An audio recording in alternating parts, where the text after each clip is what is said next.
March 19ರಂದು ರಾಜ್ಯಾದ್ಯಂತ love mocktail 3 cinema ತೆರೆ ಕಾಣ್ತಾ ಇದೆ. ಲವ್ ಮಾಕ್ಟೇಲ್ ಅಂದಾಗ ಕ್ಷಣವೇ ನಮ್ಮೆಲ್ಲರಿಗೂ ನೆನಪಾಗೋದೆ ಆದಿ ಹಾಗೂ ನಿಧಿ ಕ್ಯಾರೆಕ್ಟರ್. ಸೊ ಆದಿ ಕ್ಯಾರೆಕ್ಟರ್ನ ಡಾರ್ಲಿಂಗ್ ಕೃಷ್ಣ ಅವರು ನಮ್ಮೊಟ್ಟಿಗಿದ್ದಾರೆ, ಅವ್ರನ್ನ ಮಾತಾಡ್ಸ್ತಾ ಹೋಗೋಣ. ಈ ಸಿನಿಮಾದ ಒಂದಷ್ಟು ಯಾವ ರೀತಿಯಾಗಿದೆ ಒಂದಷ್ಟು ಜಲಕನ್ನ ಕೇಳ್ಕೊಂಡು ಬರೋಣ. ನಮಸ್ಕಾರ ಸರ್, ಹೇಗಿದ್ದೀರಾ? ತುಂಬಾ ಚೆನ್ನಾಗಿದ್ದೀನಿ. ಸ್ವಲ್ಪ ಬ್ಯುಸಿ ಆಗಿದ್ದೀರಾ ಅನ್ಸುತ್ತೆ ಎಲ್ಲ ಸಿನಿಮಾ ಪ್ರಮೋಷನ್ ಕೆಲಸದಲ್ಲಿ. ಆಲ್ಮೋಸ್ಟ್ ತುಂಬಾ ಹತ್ರ ಬಂದ್ಬಿಡುದಲ್ಲ. ಸೊ ನಾವು ಅನ್ಕೊಂಡಿದ್ದು ಏಪ್ರಿಲ್ 10ಕ್ಕೆ ಸಡನ್ ಆಗಿ 19ಕ್ಕೆ ನಾವು ಪ್ರೀಪೋನ್ ಮಾಡ್ಕೊಂಡ್ವಿ. ಸೊ 21 ದಿನ ಏನ್ ನಾವು ಆರಾಮಾಗಿ ಮಾಡೋಣ ಅಂತ ಇದ್ದಿದ್ದೆಲ್ಲ ಈಗ ಸ್ವಲ್ಪ ಫಾಸ್ಟ್ ಆಗಿ ಮಾಡೋಕಷ್ಟೇ. ಸರ್, ಸಿನಿಮಾಗೆ ಬರೆಯೋದು ಒಂದ್ ಕಡೆ, ಅದರ ಕೆಲಸ ಶೂಟಿಂಗ್ ಮಾಡೋದು, ಅದ್ರ ಜೊತೆಗೆ ಎಡಿಟ್ ಆಗಿ ಎಲ್ಲ ರೆಡಿ ಆಗೋದು ಒಂದ್ ಕಡೆ ಆದ್ರೆ, ಆ ಸಿನಿಮಾ ರಾಜ್ಯಾದ್ಯಂತ ತೆರೆ ಕಾಣೋದು ಅದನ್ನ ನೋಡೋದಕ್ಕೆ ಒಂದು ಎಕ್ಸೈಟ್ಮೆಂಟ್ ಖಂಡಿತವಾಗ್ಲೂ ಇದ್ದಿರುತ್ತೆ. ಎಷ್ಟು ಎಕ್ಸೈಟ್ಮೆಂಟ್ ಇದೆ? ತುಂಬಾ ಇದೆ. ಯಾಕಂದ್ರೆ ತುಂಬಾ ವರ್ಷಗಳಿಂದ, 3-4 ವರ್ಷದಿಂದ ಇದನ್ನ ಯೋಚನೆ ಮಾಡಿ ತುಂಬಾ ಪ್ರೀತಿ ಕೊಟ್ಟಿರೋಂಥ ಒಂದು ಸೀಕ್ವಲ್ ಇದು. ಜನಗಳು ಅಷ್ಟು ಇಷ್ಟಪಟ್ಟಿರೋದು, ಅಷ್ಟು ಮನಸ್ಸಿಗೆ ಹತ್ರ ಆಗಿರೋಂಥದ್ದು. ಸೊ 3ನೇ ಭಾಗ ಅಂತ ಬರುವಾಗ ಎಕ್ಸ್ಪೆಕ್ಟೇಷನ್ ತುಂಬ ಇರುತ್ತೆ. ಸೊ ಅದು ನಮ್ಗೆ ಗೊತ್ತಿರುತ್ತೆ. ಸೊ ಅದನ್ನ ಅವ್ರಿಗೆ ಏನು ಕೊಡಬೇಕು, ಸೊ ಹೇಗೆ ಕೊಡಬೇಕು ಅನ್ನೋದನ್ನ ನಾವು ತುಂಬ ಯೋಚನೆ ಮಾಡಿರ್ತೀವಿ. 3-4 ವರ್ಷ ಯೋಚನೆ ಮಾಡಿ 1,000 ಥರ ಆ್ಯಂಗಲ್ಗಳಲ್ಲೆಲ್ಲ ಯೋಚನೆ ಮಾಡಿ ಕೊನೆಗೆ ಓಕೆ ಇದನ್ನೇ ಕೊಟ್ಟರೆ ಚೆನ್ನಾಗಿರುತ್ತೆ ಅಂತ ಏನೋ ಒಂದೊಂದು ಸೆಲೆಕ್ಟ್ ಮಾಡಿ ಈಗ ಬರ್ತಾ ಇದ್ದೀವಿ. ಅದಕ್ಕೋಸ್ಕರ ನಾನು ಟ್ರೈಲರಲ್ಲೂ ಕೂಡ ಏನೂ ರಿವೀಲ್ ಮಾಡಿಲ್ಲ. ಜಸ್ಟ್ ಒಂದು ರೀಕ್ಯಾಪ್ ಥರ ನಿಮಗೆ ಲವ್ ಮಾಕ್ಟೇಲ್ 1, 2 ಸೊ ಹೇಗಿರುತ್ತೆ. ಈಗ 3 ಇದು ಒಂದು 40ರಿಂದ 50 ಸೆಕೆಂಡ್ ಮಾತ್ರ ಕೆಲವೊಂದು ಶಾರ್ಟ್ಸ್ಗಳನ್ನ ಬಿಟ್ಟಿದ್ದೀನಿ. ಸೊ ಹೇಗೆ ಯಾವ ಮೂಡಲ್ಲಿ ಹೋಗುತ್ತೆ ಅನ್ನೋದು ಮಾತ್ರ ತೋರಿಸಿದ್ದೀನಿ. ಸಿನಿಮಾ ಒಳಗಡೆ ಮಿಕ್ಕಿದೆಲ್ಲ ಅದು ಅಲ್ಲಲ್ಲಿ ಇಟ್ಟಿದ್ದೀವಿ ಎಲ್ಲ. ಲವ್ ಮಾಕ್ಟೇಲ್ 1, 2 ಅಲ್ಲಿ ಪ್ರೇಕ್ಷಕರಿಗೆ ಒಂದ್ ರೀತಿಯಲ್ಲಿ ಬಾಡೂಟನ ಬಡಿಸಿದ್ದೀರಾ. ಸೊ ಲವ್ ಮಾಕ್ಟೇಲ್ 3 ಅಲ್ಲಿ ಯಾವ ರೀತಿಯಾಗಿ ಇರುವಂತಹದ್ದು? ಆಮೇಲೆ ನೀವು ಟ್ರೈಲರ್ ಒಂದ್ ಮಾತೇ ಹೇಳಿದೀರಾ, ಇದು ಕೊನೆಯ ಅಧ್ಯಾಯ ಅಂತ ಹೇಳಿ. ಇದು ಕೊನೆ ಇಲ್ಲಿಗೆ ಅಧ್ಯಾಯ ಆಗುತ್ತಾ ಅಥವಾ ಮತ್ತೆ ಬೇರೆ ಬೇರೆ ಅಧ್ಯಾಯಗಳು ಬರೋ ಚಾನ್ಸಸ್ ಏನಾದ್ರು ಇದೆಯಾ? ಹೇಗಿದೆ ಇದು ಸಂಪೂರ್ಣ? ಅದೇ ಕೊನೆಯ ಅಧ್ಯಾಯ. So this is last chapter of love mocktail. ನೀವು ಹೇಳಿದ್ರಿ ಬಾಡೂಟ ಬಡಿಸಿದ್ರಿ ಅಂತ. ಇದು ಹಬ್ಬದ ದಿನ ಬರ್ತಾರೆ ಅಂತ ಹಬ್ಬದೂಟ ಅಂತ ಇರುತ್ತೆ ಸಿನಿಮಾದಲ್ಲಿ. ನೀವೇನು ಮನೇಲಿ ಹಬ್ಬದೂಟ ಏನು ಮಾಡಿರ್ತಿರೋ ಗೊತ್ತಿಲ್ಲ. ಥಿಯೇಟ್ರಲ್ಲಂತೂ ಡೆಫಿನೆಟ್ಲಿ ಒಂದು ತುಂಬಾ ಅದ್ಭುತವಾದ ಒಂದು ಹಬ್ಬದೂಟ ರೆಡಿ ಆಗಿದೆ. ಸರ್, ಲವ್ ಮಾಕ್ಟೇಲ್ ಅನ್ನುವಂಥದ್ದೇ, ಲವ್ ಮಾಕ್ಟೇಲ್ 1, 2 ಅನ್ನೋಂಥದ್ದೇ ತುಂಬಾ ಸ್ಪೆಷಲ್ ನಿಮ್ಗೆ. ಜೊತೆಗೆ ಈಗ ಹಬ್ಬದ ಯುಗಾದಿ ಸಂದರ್ಭದಲ್ಲಿ, ಹೊಸ ವರ್ಷದಲ್ಲಿ ಸೊ ನಿಮ್ಮ ಸಿನಿಮಾ ಬರ್ತಾ ಇದೆ. ಎಷ್ಟು ಖುಷಿ ಇದೆ ಸರ್ ಅದೊಂದು, ಯಾಕಂದ್ರೆ ಸ್ಪೆಷಲ್ ಮೂಮೆಂಟು, ನಾವು ಆಯ್ಕೆ ಮಾಡ್ಕೊಂಡ್ರು ಸಿಗಲ್ಲ. ಅಲ್ಲ, ನಿಮಗೆ ಅಷ್ಟೊಂದು ಹಾಲಿಡೇಸ್ ಇರೋ ಡೇಟ್ಗಳು ಜನರಲ್ ಏನಾಗುತ್ತೆ ಅಂದರೆ ತುಂಬ ದೊಡ್ಡ ದೊಡ್ಡ ಸಿನಿಮಾಗಳು ಬ್ಲಾಕ್ ಮಾಡ್ಕೊಂಡ್ಬಿಡ್ತಾರೆ ಮುಂಚೆನೆ. ಸೊ ಆ ರೀತಿ ಆಗುತ್ತೆ. ಯಾವಾಗ ಟಾಕ್ಸಿಕ್ ಮುಂದಕ್ಕೆ ಹೋಯ್ತು, ಕನ್ನಡದಿಂದ ಒಂದು ಸಿನಿಮಾ ಕನ್ನಡಿಗರಿಗೆ ಒಂದು ಸಿನಿಮಾ ಬೇಕಲ್ಲ.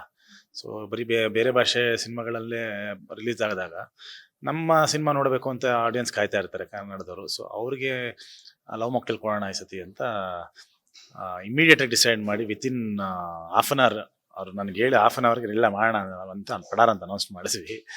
ಆ್ಯಂಡ್ ಒಂದು ತುಂಬ ಖುಷಿ ಇದೆ ಹಬ್ಬಕ್ಕೆ ಒಂದು ಒಳ್ಳೆ ಸಿನಿಮಾ ಕೊಡಬೇಕು ಅನ್ನೋದು. ಆ್ಯಂಡ್ ಜನನೂ ಕಾಯ್ತಾ ಇರ್ತಾರೆ ಒಂದು ಒಳ್ಳೆ ಸಿನಿಮಾ ನೋಡೋದಕ್ಕೆ. ನನ್ನ ಪ್ರಕಾರ ತುಂಬ ಅಂದರೆ ತುಂಬ ಒಳ್ಳೆ ಸಿನಿಮಾ ಆಗುತ್ತೆ. ಇದು 3ನೇ ಕತೆ, ಏನು ಲವ್ ಮಾಕ್ಟೇಲ್ 3 ಅಲ್ಲಿ ಬರುವಂತಹ ಪಾತ್ರದ್ದು ಜೊತೆಗೆ ಈ ಸ್ಕ್ರಿಪ್ಟ್ ಹೇಗೆ ಉಳಿತು, ಈ ಪ್ಲಾನಿಂಗ್ ಎಲ್ಲ ಹೇಗೆ ಬರೆದು, ಎಷ್ಟು ಟೈಮ್ ತಗೊಂಡ್ರಿ ತಾವು?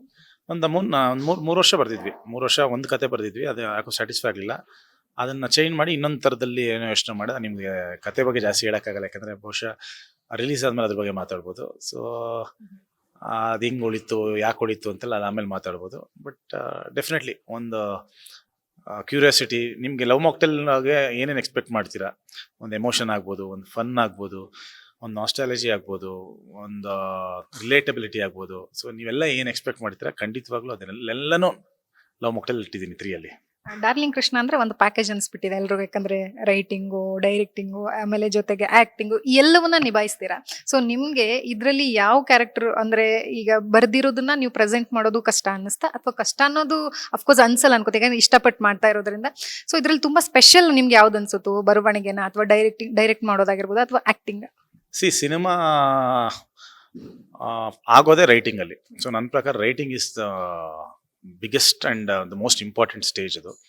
ಯಾಕಂದರೆ ನಾವು ಯಾವ ಬಸ್ ಹತ್ತೀವಿ, ನಾವು ಎಲ್ಲಿಗೆ ಹೋಗ್ತೀವಿ, ಎಲ್ಲಿಗೆ ಹೋಗ್ಬೇಕು ಅವೆಲ್ಲ ಡಿಸೈಡ್ ಆಗೋದು ರೈಟಿಂಗ್. ಸೊ ನೀವು ಹಿಟ್ ಮಾಡ್ತೀರಾ, ಫ್ಲಾಪ್ ಮಾಡ್ತೀರಾ ಸಿನಿಮಾ, ಅದು ಆಗೋದು ರೈಟಿಂಗಲ್ಲೇ. So writing is the first thing ನನ್ನ ಪ್ರಕಾರ. ಡೈರೆಕ್ಟಿಂಗ್ ಅಂದರೆ ಆ ರೈಟಿಂಗ್ ಏನು ಬರ್ಕೊಡ್ತೀವಿ ಅದನ್ನು ಸ್ಕ್ರೀನಲ್ಲಿ ತರೋದು, ಅದು ಡೈರೆಕ್ಟಿಂಗ್ ಕೆಲಸ, ಡೈರೆಕ್ಷನ್ ಮಾಡೋದು. ಸೊ ಅದು ಈಕ್ವಲಿ ಇಂಪಾರ್ಟೆಂಟ್ ಆಗುತ್ತೆ. And acting as we are professional actors ಆಗಿರೋದ್ರಿಂದ ಅದು ನಾನು ಅದನ್ನು ಲಾಸ್ಟಲ್ಲಿ ಇಡ್ತೀನಿ. ಯಾಕಂದರೆ ಅದು ನಮ್ಮ ಕೆಲಸ ಅದು. ಅದೇ ಏನೇ ಮಾಡಿದ್ರು, ಈಗ ಹಳ್ಳಿ ಅಂದರೆ ಅಳಬೇಕು ಅಥವಾ ಇದನ್ನ ಹಿಂಗೆ ಮಾಡಬೇಕು ಅನ್ನೋದು ಬೇಸಿಕ್. ಅದು ಆ ಬೇಸಿಕ್ ಮಾಡಿದ್ರೆ ಸಾಕು. ಈ ಎರಡೂ ಚೆನ್ನಾಗಿತ್ತು ಅಂದ್ರೆ ಅದು ವರ್ಕೌಟ್ ಆಗ್ಬಿಡುತ್ತೆ. ಡಾರ್ಲಿಂಗ್ ಕೃಷ್ಣ ಅವರಿಗೆ ಈ ಪ್ರಕೃತಿ, ಸಮುದ್ರ ಎಲ್ಲವೂ ತುಂಬಾ ಹತ್ರ ಆದಂಗಿದೆ. ಯಾಕಂತಂದ್ರೆ ನಾವು ಲವ್ ಮೊಕ್ಟೈಲ್ ಮುಂಚೆ 1, 2 ಅಲ್ಲೂ ಇದೆಲ್ಲವನ್ನ ನೋಡಿದ್ವಿ. ಜೊತೆಗೆ ಈಗ 3 ಅಲ್ಲೂ ಪೋಸ್ಟರ್ಲ್ಲೂ ಸಹ ಕಂಡು ಬರ್ತಾ ಇರುವಂತದ್ದು. ಏನು ಆ ಕ್ಯಾರೆಕ್ಟರ್ಗೂ ಜೊತೆಗೆ ಈ ಪ್ರಕೃತಿಗೂ ಏನಾದ್ರೂ ಅವಿನಾಭಾವ ಸಂಬಂಧ ಇದೆಯಾ ಹೇಗೆ?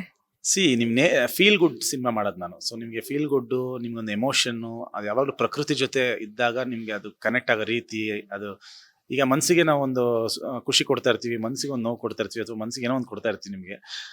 ಅದ್ರ ಜೊತೆ ಕಣ್ಣಿಗೂ ನೀವು ಅದನ್ನ ಜೊತೆಗೆ ಕನೆಕ್ಟ್ ಮಾಡ್ಬೇಕು ಯಾವಾಗಲೂ. ಸೊ ವಿಜುವಲ್ ಆ್ಯಂಡ್ ಎಮೋಷನ್ಸ್ ಅವೆರಡೂ ಜೊತೆ ಕನೆಕ್ಟ್ ಆದಾಗ ನಿಮಗೆ ಒಂದು ಮ್ಯಾಜಿಕ್ ಆಗುತ್ತೆ. ಸರ್, ಈಗ ನಮ್ಮ ಮೊದಲನೇ ಸಿನಿಮಾಗಳಲ್ಲಿ ಒಂದಷ್ಟು ಡೈಲಾಗ್ಗಳು ತುಂಬಾ ಹಿಟ್ ಆಗಿರುವಂತಹದ್ದು, ಯಾಕಂದ್ರೆ ತುಂಬಾ ಮನಸ್ಸಿಗೆ ಮುಟ್ಟಿರುವಂತದ್ದು. ಈ ಸಿನಿಮಾದಲ್ಲೂ ಅಂತಹದೇ ಡೈಲಾಗ್ಸ್ಗಳಿದಾವ ಹೇಗೆ? 100% ಇದೆ. ಸೊ ನಮಗೆ ಗೊತ್ತಿಲ್ಲ, ನಾವು ಬರೆಯುವಾಗ ನಾವು ಒಂದಷ್ಟು ವಿಷಯಗಳನ್ನ ಬರ್ಕೊಂಡು ಹೋಗಿರ್ತೀವಿ. ಅದು ರಿಲೀಸ್ ಆದಮೇಲೆ ಯಾವುದನ್ನು ಜಾಸ್ತಿ ಹಿಡ್ಕೋತಾರೆ ಜನ ಗೊತ್ತಿಲ್ಲ. ಆ್ಯಂಡ್ ಖಂಡಿತವಾಗ್ಲು ಇದರಲ್ಲೂ ಆ ಥರದ್ದೆಲ್ಲ ಇದೆ. ಆ ಥರ ತಮಾಷೆದು ಒಂದಷ್ಟು ಮಜವಾಗಿರೋ ಡೈಲಾಗ್ಸ್ಗಳು ಎಲ್ಲ ತುಂಬ ಇದೆ. ನೋಡೋಣ, ಅದು ಜನ ಯಾವುದನ್ನ ಜಾಸ್ತಿ ಹೈಲೈಟ್ ಮಾಡ್ತಾರೆ ಅಂತ ನೋಡ್ಬೇಕು. ಈಗ ಆಡಿಷನ್ ಅನ್ನುವಂಥದ್ದು ತುಂಬಾ ಕಷ್ಟವಾಗಿರುವಂಥದ್ದು. ಯಾವ ರೀತಿಯಾಗಿ ಆಡಿಷನ್ ಮಾಡಿದ್ರಿ, ಯಾವ ರೀತಿ ಪ್ಲಾನಿಂಗ್ ಮಾಡಿದ್ರಿ, ಎಷ್ಟು ಜನ ಮಕ್ಕಳನ್ನ ಆಡಿಷನ್ಗೆ ಬಂದಿದ್ರು?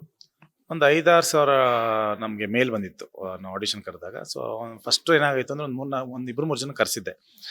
ಆ 3 ಜನ ಬಂದು ನಾವು ಆಡಿಷನ್ ಕೊಟ್ಟಾಗ ನಾವು ಯಾವುದೋ ಕಾರಣಕ್ಕೆ ಅವ್ರು ನಮಗೆ ಸೂಟ್ ಆಗಲ್ಲ ಅಂತ ಅಂದಾಗ ಬೇಡ ಅಂತ ಹೇಳಿದ್ವಿ. ಬೇಡ ಅಂತ ಹೇಳಕ್ ತುಂಬ ಕಷ್ಟ ಆಗೋಯ್ತು, ಯಾಕಂದರೆ ಮಕ್ಕಳಲ್ವಾ, ಅವ್ರ ಮಕ್ಳನ್ನ ರಿಜೆಕ್ಷನ್ ಹೆಂಗೆ ತಗೋತಾರೆ ಅಂತ. ಸೊ ಅದಾದ್ಮೇಲೆ ಡಿಸೈಡ್ ಮಾಡಿದ್ವಿ ಇನ್ಯಾರು ಮಕ್ಕಳನ್ನು ಕರೆಯೋದು ಬೇಡ ಅಂತ. ಸೊ ಎಲ್ರಿಗೂ ನಾವು ವಿಡಿಯೋನ ಕಳಿಸಿ ಒಂದಷ್ಟು ಲೈನ್ಸ್ಗಳು ಕೊಟ್ಬಿಟ್ಟು ಆ ಥರ ಲೈನ್ಸ್ ನಾನು ವಿಡಿಯೋ ಮಾಡಿ ಕಳಿಸ್ಲಿ ಅಂದ್ಬಿಟ್ಟು ಕಳಿಸಿದ್ವಿ. ಸೊ ಅದರಲ್ಲಿ ಗೊತ್ತಾಗ್ತಿತ್ತು ಏನು ಮಾಡ್ತಾರೆ, ಆ್ಯಕ್ಟ್ ಮಾಡ್ತಾರೆ ಏನೋ ಅಂತ.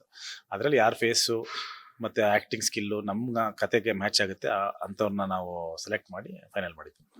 ಲವ್ ಮಾಕ್ಟೈಲ್ 3 ಅಲ್ಲಿ ಡಾರ್ಲಿಂಗ್ ಕೃಷ್ಣ ಅವರು ತಂದೆ ಪಾತ್ರದಲ್ಲಿ ಕಾಣಿಸ್ತಾ ಇದ್ದಾರೆ, ಜೊತೆಗೆ ನಿಜ ಜೀವನದಲ್ಲೂ ತಂದೆ. ಈ ಹೊರಗಡೆ ರಿಯಲ್ ಜೀವನಕ್ಕೂ ಯಾವ ರೀತಿಯಾಗಿ ಕನೆಕ್ಟ್ ಆಯ್ತು ಸರ್? ಅಲ್ಲ, ನಾನು ಬರೆಯೋಕ್ಕೆ ಸ್ಟಾರ್ಟ್ ಮಾಡಿದಾಗ ಇನ್ನೂ ಆ ತಂದೆಗಿಂದ ಏನೂ ಆಗಿರಲಿಲ್ಲ, ಬಟ್ ಬರೆಯೋಕ್ಕೆ ಸ್ಟಾರ್ಟ್ ಮಾಡಿದ್ವಿ. ಬಟ್ ಅದಾದಮೇಲೆ ಇನ್ನೊಂದು ಕತೆ ಅಂತ ತೊಗೊಂಡಾಗ ಆವಾಗ ಪರಿ ಹುಟ್ಟಿತ್ತು. ಸೊ ಬಟ್ ಅದಕ್ಕೂ ಇದಕ್ಕೆ ಸಂಬಂಧ ಅಂತ ಏನು ಹೇಳೋಕ್ಕಾಗಲ್ಲ. ಮೇ ಬಿ ರೈಟಿಂಗಲ್ಲಿ ಎಲ್ಲೋ ಒಂದು ಕಡೆ ತಂದೆ ಆದಮೇಲೆ ಇನ್ನೂ ಚೆನ್ನಾಗಿ ಬರೆದಿರ್ಬೋದೇನೋ, ಗೊತ್ತಿಲ್ಲ. ಅದು ರಿಲೀಸ್ ಆದ್ಮೇಲೆ ನೀವು ಹೇಳಬೇಕು. ತುಂಬಾ ಜನ ಕಾತುರದಿಂದ ಕಾಯ್ತಾ ಇದ್ದಾರೆ. ಸ್ಪೆಷಲ್ ಆಗಿ ಹೇಳೋದಾದ್ರೆ ಇದು ರಾಜ್ಯದ ಜನತೆಗೆ ಯಾವ ರೀತಿಯಾಗಿ ಮನ ಮುಟ್ಟುವಂತದ್ದು ಸರ್? 100% ಸಿಕ್ಕಾಬಟ್ಟೆ ಮನಮುಟ್ಟುವಂಥ ಚಿತ್ರನೇ ಆಗಿರುತ್ತೆ ಇದು. ತುಂಬ ವರ್ಷಗಳ ಕಾಲ ಈ ಸಿನಿಮಾ ಮನಸ್ಸಲ್ಲಿ ಉಳಿಯುತ್ತೆ ಜನಗಳಿಗೆ, ಆ ಭರವಸೆ ಅಂತ ನಾನು ಕೊಡ್ತೀನಿ. ಹೆಂಗೆ ಲವ್ ಮಾಕ್ಟೈಲ್ ನಾನು ಇವತ್ತು ಮಾತಾಡ್ತೀರಾ ನೀವು, ಲವ್ ಮಾಕ್ಟೈಲ್ 3 ಕೂಡ ನೀವು ಇನ್ನೂ 10 ವರ್ಷ ಆದರೂ ಅದ್ರ ಬಗ್ಗೆ ಮಾತಾಡೋವಂಥ ಒಂದು ಎಮೋಷನ್ ಅದರಲ್ಲಿದೆ. ಅದರಲ್ಲಿರೋಂಥ ಒಂದು ಸೋಲ್ ಅಂತ ಹೇಳ್ತೀವಿ ಒಂದು ಸಿನಿಮಾದಲ್ಲಿ, ಅದು ತುಂಬ ಚೆನ್ನಾಗಿ ಬಂದಿದೆ. ಇದರಲ್ಲಿ ಯಾವ ಜಾಗದಲ್ಲಿ ಶೂಟಿಂಗ್ ಮಾಡಿದ್ದೀರಾ? ಮೇಜರ್ ಬೆಂಗಳೂರು, ಮೈಸೂರು, ಅಂಡಮಾನ್, ಗುಜರಾತು, ರಾಜಸ್ಥಾನು, ಜಾರ್ಜಿಯಾ, ಸಾಕಷ್ಟು ಕಡೆ ಮಾಡಿದ್ದೀನಿ. ಸರ್, ಈಗ ಮಕ್ಕಳು ಇದರಲ್ಲಿ ಮಗಳು ಇರೋದ್ರಿಂದಾಗಿ ಎಷ್ಟು ಕಷ್ಟ ಆಯ್ತು? ಏನಾದ್ರು ಕ್ಯಾರೆಕ್ಟರ್ ಅವಳಿಗೆ ಹೇಳ್ಕೊಟ್ಟು ಮಾಡಿಸೋದಲ್ಲಿ ಏನೋ ಕಷ್ಟ ಆಯ್ತಾ ಹೇಗೆ? ಇಲ್ಲ, ನಾವೆಲ್ಲ ಹೇಳ್ಕೊಟ್ಟಿದ್ವಿ. ಬಟ್ ತುಂಬ ಶಾರ್ಪ್ ಇತ್ತು ಹುಡುಗಿ, ತುಂಬ ಶಾರ್ಪ್ ಇತ್ತು. ಆ್ಯಂಡ್ ತುಂಬ ಮುದ್ದಾಗಿ ಮಾಡಿದೆ. ನಿಮಗೆ ಸಿನಿಮಾದಲ್ಲಿ ತುಂಬ ಇಷ್ಟ ಆಗುತ್ತೆ. ಅಂದರೆ ವೆರಿ ಪ್ಲೆಸೆಂಟ್, ನೋಡೋದಕ್ಕೂ ತುಂಬ ಮುದ್ದು, ತುಂಬ ಪ್ಲೆಸೆಂಟು. ಎಮೋಷನ್ ಮಾಡೋದಾಗ್ಬೋದು, ಎಮೋಷನ್ ಅಥವಾ ಒಂದು ಕಾಮಿಡಿ ಹೇಳೋದಾಗ್ಬೋದು, ಟೈಮಿಂಗ್ ಆಗ್ಬೋದು, ಎಲ್ಲವೂ ತುಂಬ ಚೆನ್ನಾಗಿ ಮಾಡಿದೆ. ಯಾಕಂದ್ರೆ ನೋಡಿದ್ವಿ, ಅವರು ಮೊನ್ನೆ ಒಂದು ಪ್ರೆಸ್ ಮೀಟ್ ಅಲ್ಲಿ ಮಾತಾಡ್ತಾರೆ, ತುಂಬಾ ಕ್ಯೂಟ್ ಆಗಿ ಮಾತಾಡಿದ್ರು, ತುಂಬಾ ವೈರಲ್ ಆಗ್ತಾ ಇದೆ. ಸೊ ಅಷ್ಟೇ ಕ್ಯೂಟ್ ಆಗಿದ್ದಾರೆ. ಜೊತೆಗೇನು ಅಂತಂದ್ರೆ ಈಗ ಸಿನಿಮಾ ಅಂದ ತಕ್ಷಣ ಒಂದಷ್ಟು ಭಯ ಅಫ್ಕೋರ್ಸ್ ಇದ್ದೇ ಇರುತ್ತೆ, ಹೇಗೆ ಜನರು ಎಕ್ಸೆಪ್ಟ್ ಮಾಡ್ತಾರೆ ಏನು ಆಯ್ತಾ ಅಂತ ಹೇಳಿ. ಸೊ 19ನೇ ತಾರೀಕು ಬರ್ತಾ ಇದೆ ರಾಜ್ಯಾದ್ಯಂತ. ಇದರ ಜೊತೆಗೆ ಈ ಟೈಮಲ್ಲಿ, ಶೂಟಿಂಗ್ ಟೈಮಲ್ಲಿ ಮಗಳನ್ನ ಹ್ಯಾಂಡಲ್ ಮಾಡೋದೇನಾದ್ರೂ ತುಂಬಾ ಕಷ್ಟ ಆಯ್ತಾ ಹೇಗೆ? ನಿಮ್ಗಾಗಿರ್ಬೋದು ಮತ್ತೆ ಮೇಲ್ನಾ ಮೇಡಮ್ ಅವ್ರಿಗಾಗಿರ್ಬೋದು. ತುಂಬಾನೇ ಕಷ್ಟ ಆಯ್ತು. ಯಾಕಂದ್ರೆ ಆಲ್ಮೋಸ್ಟ್ ಅವಾಗ ಇನ್ನೂ ಒಂದು 8 ತಿಂಗಳು ಮಗು. ಸೊ ಶೂಟಿಂಗಲ್ಲಿ ಎವ್ರಿ ಡೇ ಶೂಟಿಂಗಲ್ಲೂ ಜೊತೆ ಇರ್ತಿತ್ತು. ಆ್ಯಂಡ್ ಅದನ್ನು ಕರ್ಕೊಂಡೋಗಿ ಮಲಗಿಸಿ ಆಮೇಲೆ ಇಲ್ಲಿ ಬರ್ತಾಯಿದ್ರು. ಅಲ್ಲಿ ಪಾಪು ಓಡೋಗ್ತಿದೆ, ಪಾಪು ಅಳ್ತಿದ್ರು, ಮತ್ತೆ ಓಡೋಗ್ಬೇಕಿತ್ತು ಮಿಲನ. ಅದೆಲ್ಲ ತುಂಬ ಸರ್ಕಸ್ ಇತ್ತು. ನಾನು ಮನೇಲೇ ಬಿಟ್ಟು ಹೋಗಿ ಪರವಾಗಿಲ್ಲ ಒಂದಿನ ಅಂದರೂ ಮಿಲನ ಬಿಡ್ತಾ ಇರಲಿಲ್ಲ, ಕರ್ಕೊಂಬರೋರು. ಯಾಕೆ ಬಿಟ್ಟು ಇನ್ನೂ ತುಂಬ ಸಣ್ಣ ಮಗು ಜೊತೆಲೇ ಇರಬೇಕು ಅಂತ. ಬಟ್ ಬ್ಯಾಲೆನ್ಸ್ ಮಾಡಬೇಕಲ್ಲ. ಒಂದು ನಿಮಿಷ ಏನೋ ಕೇಳೋಣ ಮರ್ತು ಬಿಟ್ಟೆ. ಹಾಂ, ಓಕೆ, ಹೇಳಿ. ಸರ್, ಈಗ ಮಾರ್ಚ್ 19ನೇ ತಾರೀಕು ಟಾಕ್ಸಿಕ್ ಸಿನಿಮಾ ಬರಬೇಕಾಗಿತ್ತು, ಬಟ್ ಅದು ಕ್ಯಾನ್ಸಲ್ ಆಗಿ ಈಗ ನಿಮ್ಮ ಸಿನಿಮಾ ಬರ್ತಾ ಇರುವಂಥದ್ದು. ಅದು ಎಷ್ಟು ಪ್ಲಸ್ ಪಾಯಿಂಟ್ ಆಯ್ತು ನಿಮಗೆ? ಗೊತ್ತಿಲ್ಲ, ಇನ್ನೂ ರಿಲೀಸ್ ಮಾಡ್ತಾ ಇದೀವಿ, ಅದು ಏನಾಗುತ್ತೆ ಅಂತ ನಮ್ಗೆ ಇನ್ನೂ ಗೊತ್ತಿಲ್ಲ. ಸೊ ನಾವು ಅನ್ಕೊಂಡಿದ್ದೀವಿ ಒಳ್ಳೆ ಡೇಟು, 4 ದಿನ ರಜಾ ಇದೆ, ಲಾಂಗ್ ಹಾಲಿಡೇ. ಸೊ ಇದ್ರಲ್ಲಿ ಬರ್ತಾ ಇದ್ದೀವಿ. ಸೊ ಅದೆಷ್ಟು ಪ್ಲಸ್ಸು ಮೈನಸ್ಸು ಅನ್ನೋದು ನಮಗೆ ಮುಂದಿನ ದಿನಗಳಲ್ಲಿ ಗೊತ್ತಾಗುತ್ತದೆ. ಸರ್, ಕೆಲವೊಬ್ರು ಹೇಳ್ತಾರೆ ಗಂಡ ಹೆಂಡತಿ ಜಗಳಾಡೋದಕ್ಕೆ ಮಾತ್ರ ತುಂಬಾ ಎತ್ತಿದ ಕೈ ಅಂತ ಹೇಳ್ತಾರೆ. ನೀವು ಕೆಲಸನೂ ಒಟ್ಟಿಗೆ ಮಾಡ್ತೀರಾ, ಹೇಗೆ ಅದು ಆ ಒಂದು ಕಾಂಬಿನೇಷನ್ ನಿಮ್ಮಿಬ್ಬರ ಮಧ್ಯೆ? ಮಿಲ್ನ ಮೇಡಮ್ ಅವರು ಆಗಿರ್ಬೋದು, ನಿಮ್ದಾಗಿರ್ಬೋದು. ಸೊ ಅದು ಹೇಗೆ ಎಲ್ಲಾನು ಒಟ್ಟಾಗಿ ನಿಮ್ಮ ಥಾಟ್ಸು ಅವ್ರ ಥಾಟ್ಸು ತುಂಬಾ ಸಿಮಿಲರ್ ಇರ್ತವೆ? ಅಲ್ಲ, ಎಲ್ಲ ಗಂಡ ಹೆಂಡತಿ ಜಗಳ ಆಡ್ತಾರಲ್ವಾ, ಗ್ಯಾರಂಟಿ ತಾನೆ. ಆ ಜಗಳನ ಕ್ರಿಯೇಟಿವ್ ಆಗಿ ಯೂಸ್ ಮಾಡೋಣ ಅಂತ. ಸೊ ಕ್ರಿಯೇಟಿವ್ ಆಗಿ ಕೆಲಸ ಮಾಡ್ತಾರಣ, ಅಲ್ಲಿ ಆ ಜಗಳನ ಅಲ್ಲಿ ಇಟ್ಕೊಳ್ಳೋಣ. ಸೊ ಅಲ್ಲಿ ಕ್ರಿಯೇಟಿವ್ ವರ್ಕ್ ಮಾಡುವಾಗ ಇಲ್ಲ ಹಿಂಗೆ ಬೇಕು ಹಂಗೆ ಬೇಕು ಹಂಗೆ ಮಾಡೋಣ, ನಾನು ಕರೆಕ್ಟ್ ನೀನು ಕರೆಕ್ಟ್ ವಾಟ್ ಎವರ್, ಅಲ್ಲಿ ಅದು ಆಗಬೇಕು. ಸೊ ಅದರಿಂದ ಇಬ್ಬರು ಬೆಳವಣಿಗೆ ಆಗಬೇಕು ಯಾವತ್ತೂ. ಸೊ ಅದಕ್ಕೋಸ್ಕರ ನಾವು ಅದನ್ನು ಪಾಸಿಟಿವ್ ಆಗಿ ಅದನ್ನು ಮೋರ್ ಎಲ್ಲಿ ವರ್ಕ್ ಇರುತ್ತೆ ಅಥವಾ ಅದರಿಂದ ನಮ್ಮ ಬೆಳವಣಿಗೆ ಇರುತ್ತೆ ಅಥವಾ ಒಂದು ಒಳ್ಳೆಯ ಚಿತ್ರಗಳು ಮಾಡ್ತಾ ಇರ್ತೀವಿ, ಆ ಥರದ ಮೇಲೆ ನಾವು ಅದನ್ನು ಇನ್ವೆಸ್ಟ್ ಮಾಡ್ತೀವಿ ಟೈಮ್ನ. ಸರ್, ಈಗ ಟ್ರೈಲರ್ ರಿಲೀಸ್ ಆದ್ಮೇಲೆ ಇಂಡಸ್ಟ್ರಿಯಿಂದ ಯಾರೆಲ್ಲ ಫೋನ್ ಮಾಡಿ ವಿಶ್ ಮಾಡಿದ್ರು, ಮತ್ತೆ ಯಾರೆಲ್ಲ ಟ್ರೈಲರ್ ನೋಡಿ ಹೇಗಿದೆ ಅಂತ ಏನಾದ್ರು ಒಪಿನಿಯನ್ ಶೇರ್ ಮಾಡಿದ್ರೆ ಹೇಗೆ? ತುಂಬ ಜನ ಮೆಸೇಜ್ ಮಾಡಿದ್ರು. ಪ್ರೀತಮ್ ಗುಬ್ಬಿ ಅವ್ರು ಮೆಸೇಜ್ ಮಾಡಿದ್ರು, ಸತೀಶ್ ನೀನಾಸಂ ಅವರು ಕಾಲ್ ಮಾಡಿದ್ರು, ತುಂಬ ಇಷ್ಟ ಆಯಿತು ಟ್ರೈಲರು ಅಂತ.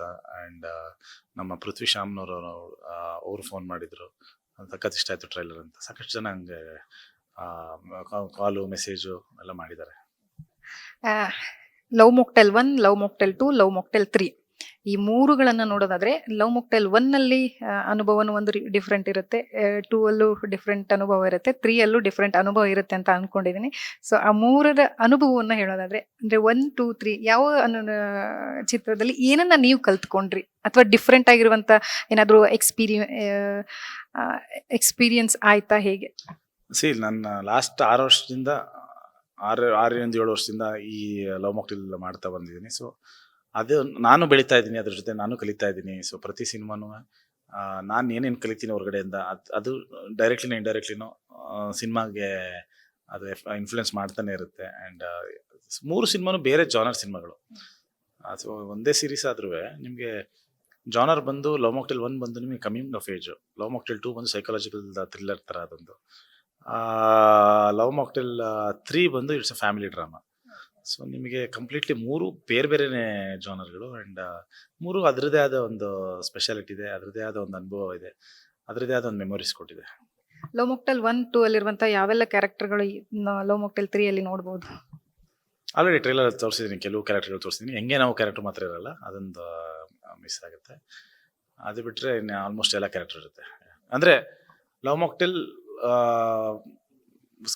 ಜನಗಳು ಜಾಸ್ತಿ ಆಗ್ತಾ ಬರ್ತಾರೆ, ಆರ್ಟಿಸ್ಟ್ಗಳು ಜಾಸ್ತಿ ಆಗ್ತಾ ಬರ್ತಾರೆ. ಯಾಕಂದ್ರೆ 1 ಇನ್ಕ್ಲೂಡ್ ಆಗ್ತಾರೆ, 2 ಅಲ್ಲಿರೋರು ಇನ್ಕ್ಲೂಡ್ ಆಗ್ತಾರೆ, ಈಗ 3 ಅಲ್ಲಿ ಹೊಸ ಪಾತ್ರಗಳು. ಸೊ ಲವ್ ಮಾಕ್ಟೇಲ್ ಫ್ಯಾಮಿಲಿ ದೊಡ್ಡದಾಗ್ತಾ ಹೋಗ್ತಾ ಇರುತ್ತೆ.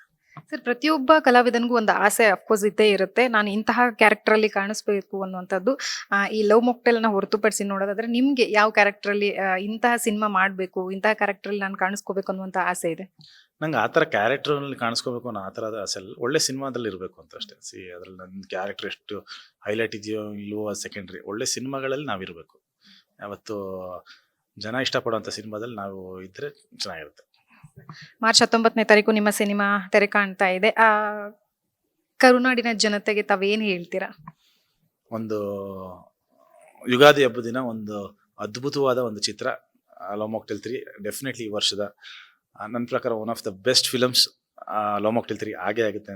ಸೊ ಅಷ್ಟು ಕಾನ್ಫಿಡೆಂಟಾಗಿ ಹೇಳ್ತಾ ಇದ್ದೀನಿ, ಯಾಕಂದರೆ ನಾವು ಸಿನಿಮಾನ ಆಲ್ರೆಡಿ ಅಷ್ಟೊಂದು ನೋಡಿ ಅದ್ರ ಜೊತೆ ಟ್ರಾವೆಲ್ ಮಾಡಿರ್ತೀವಿ. ಸೊ ಸಿನಿಮಾ ರಿಲೀಸ್ ಆಗ್ತಿದ್ದೀನ ಭಯ ನನಗಿಲ್ಲ, ಏನಂದರೆ ಎಕ್ಸೈಟ್ಮೆಂಟ್ ಇದೆ. ಸೊ ಜನ ಹೇಗೆ ಅದನ್ನು ಎಂಜಾಯ್ ಮಾಡ್ತಾರೆ, ನಾವು ಬರೆದಿರೋದಕ್ಕೆ ಹೆಂಗೆ ರಿಯಾಕ್ಟ್ ಮಾಡ್ತಾರೆ ಅನ್ನೋದು ಎಕ್ಸೈಟ್ಮೆಂಟ್ ನನಗಿದೆ. ಆ್ಯಂಡ್ ಡೆಫಿನೆಟ್ಲಿ ನಿಮ್ಮೆಲ್ರಿಗೂ ತುಂಬ ಅಂದರೆ ತುಂಬ ಖುಷಿ ಆಗ್ತೀರಾ. ಆ್ಯಂಡ್ ಲವ್ ಮಾಕ್ಟೇಲ್ 3 ಬಗ್ಗೆ ಖಂಡಿತವಾಗ್ಲೂ ತುಂಬ ಹೆಮ್ಮೆ ಅಂತ ಅವ್ರಿಗಾಗುತ್ತೆ.